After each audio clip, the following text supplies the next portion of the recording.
Mga idol, good morning po sa inyong lahat.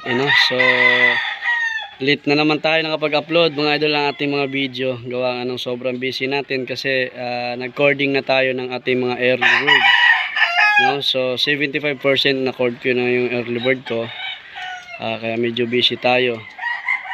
At saka dito ko na malayan na kahit wala akong upload sa YouTube, maraming nanonood ng aking video. Kahit wala namang kakwenta-kwenta, no? So, mga idol, gusto ko lang i-share sa inyo to kasi maraming baguhan ng mga subscriber dito, ang Black Game Farm YouTube channel. Marami kasi nagme-message sa akin, mga OFW or mga regular buyer natin, no? So, gusto nila mag-umpisa. So, nag-chat sila sa akin, idol, gusto ko mag-umpisa. Meron ka ba dyang Pure?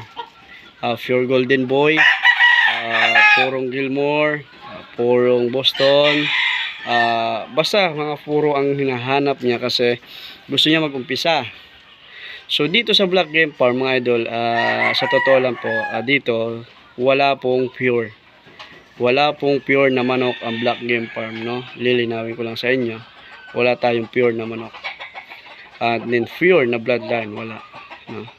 Kasi ako dito, nag-umpisa ako sa mga materialis na Sweater Gilmore, Sweater Boston. Ngayon, mag-infuse ako ng Boston Black. Ayun nga mga ginagamit natin sa labanan. So, dito kasi, maging honest ka lang sa buyer mo.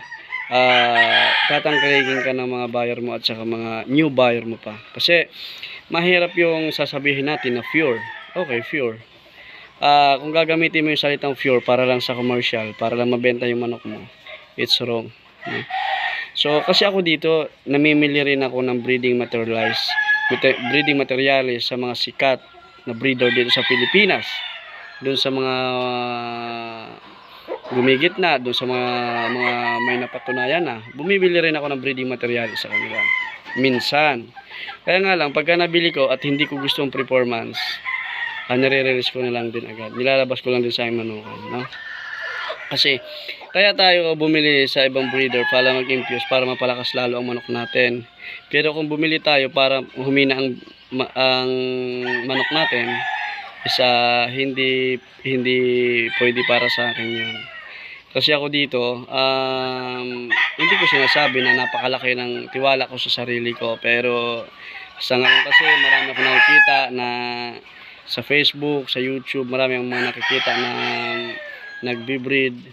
Basta pongkan is okay na. So, ang basihan kasi sa quality manok talaga mga idol. Tama nga yung sinabi ng aking idol na si Bill Mamad na yung hindi nalulusaw yung ganda. Yun ang quality ng manok. Dun, si Idol Mamad, isa sa mga idol ko talaga noon yan, no? So, siya yung nakita ko na sobrang ayos niya mag-select, no? Kaya dun sa mga naghahanap niyang pure, sa akin wala tayong pure. Ang sa akin dito, Sweater Gilmore, Sweater Boston, Boston Black, no? So yung Boston Black ko po, ang dugo po na nananalatay doon, Sid Taylor Black, Milsims Black, Boston Sweater. Yun po ang ginamit ko ngayon sa mga labanan, no? So dito kasi sa akin, ang kailangan ng mga buyer dito sa akin na pumupunta is yung maayos. Yung namamalo, tsaka magandang manok, no? So kaya siguro maraming bumibili sa atin dahil nga yung manok natin pagdating ng labanan nag-perform. Although may disgrasya din naman, pero lamang ang panalo. Sa atin kasi dito sa nagko-commercial, before ako nag-commercial mga idol ko, sa hindi nakakaalam, before ako nag-commercial talaga, sinubukan ko muna yung mga linyada ko. Dahil unang-una, marami mga nagsasabi sa akin dati na dapat idol lumabang ka muna sa gitna. Dapat idol lumabang ka muna sa mga derby. Para sa ganoon, pag napatunayan mo yung bloodline mo, saka ka na mag-commercial. Alam mo ang ginawa ko mga idol? Ginawa ko yon bago ako nag-commercial. Nung ginawa ko yon, nung nakita ng mga tao na okay, nag-prepare for mga manok nito, bili tayo dito. Diba?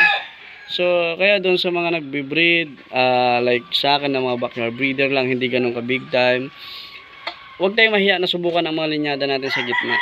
Kasi ang nagkakaiba lang naman sa pusta lang naman eh. Pero kung sa quality ang pag-uusapan sa palo ng manok natin, kailangan yung manok natin maayos talaga at saka upgraded. Hindi pwedeng puro forma, hindi pwedeng puro gwapo, hindi pwedeng puro kinis. Kailangan po magagaling, maayos talaga, no? Kasi dito sa akin, kung mapapansin nyo, maayos yung manok ko, magaganda, may palo. So mahilig ako sa mga manok na maayos, magaganda at may palo talaga.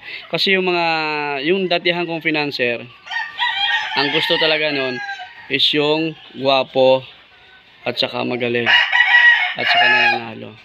Kaya halimbawa, naubusan ako ng stocks dito na panlaban, sasabihin sa akin, saan ba tayo pwedeng kumuha ng panlaban?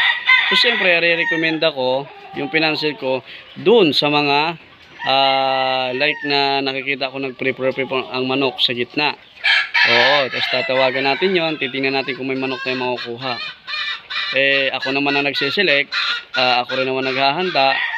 So, sabi nung financier ko, pili mo, kailangan yung maayos talaga. So, siyempre, sa atin, pag nagsiselect tayo, kailangan maayos talaga. No? Yun lang sa mga baguhan dito, no? Ako nga pala si Randy Tagliong. Ang located ng aking manukan, Santa Maria, Bulacan, Barangay Katmon, no?